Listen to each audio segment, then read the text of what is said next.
அன்னை Teresa August 27 1910 பிறந்தாங்க மாதவ். அல்பேனியான்ற கண்ட்ரியில் பிறந்துட்டு இந்தியாவில் வந்து அவங்க வந்து கொல்கத்தாவில் வந்து செட்டில் ஆனாங்க.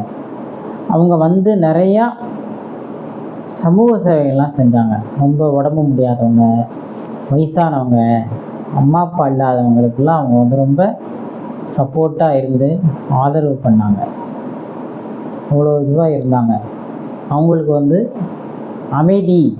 அமைதின்னா என்ன, சைலண்ட் இல்லை, பேஷன்ஸ்க்கான ஒரு நோபல் பரிசு கொடுத்தாங்க அவங்களுக்கு.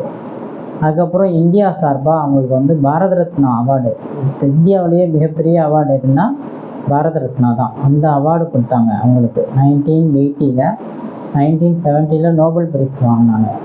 ஸோ அன்னை தெரசா மாரி நம்மளும் எல்லாருக்கும் உதவணும். ஸோ அன்னை தெரசாவை நம்ம ரோல் மாடலாக எடுத்துகிட்டு என்ன பண்ணணும், வயசானவங்களுக்கு, அப்பா அம்மா இல்லாதவங்களுக்கு, ஏழைங்களுக்கு நம்மளால் முடிஞ்ச ஹெல்ப்பு பண்ணணும். ஃபுட்டு கொடுக்கணும். அவங்களுக்கு வந்து கையை பிடிச்சின்னு கிராஸ் பண்ண விட்றது, கையை பிடிச்சின்னு அழிச்சின்னு போய் ரோடு கிராஸ் பண்ண முடியலைன்னா வயசானவங்களுக்கு கிராஸ் பண்ணி விடணும்.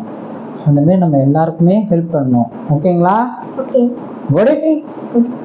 இதே அந்த மாதிரி முக்காடு போட்டு உட்காந்துனோன்னா அன்னை தெரசா வந்து இந்தமாரி தான் அவங்களுடைய கல்ச்சர் படி இந்தமாரி அவங்க ட்ரெஸ் போட்டுருப்பாங்க. அதனால் நாங்கள் அவங்க சிம்பாலிக்காக பண்ணோம். வேறு எந்தவித தவறான நோக்கம் கிடையாது. அன்னை தெரசாவை இந்த நாளில் நம்ம எல்லாரும் நினைவு கூர்ந்து அவர்களைப் போலவே நம்மளும் வாழ்வோம். ஜெய்ஹிந்த்.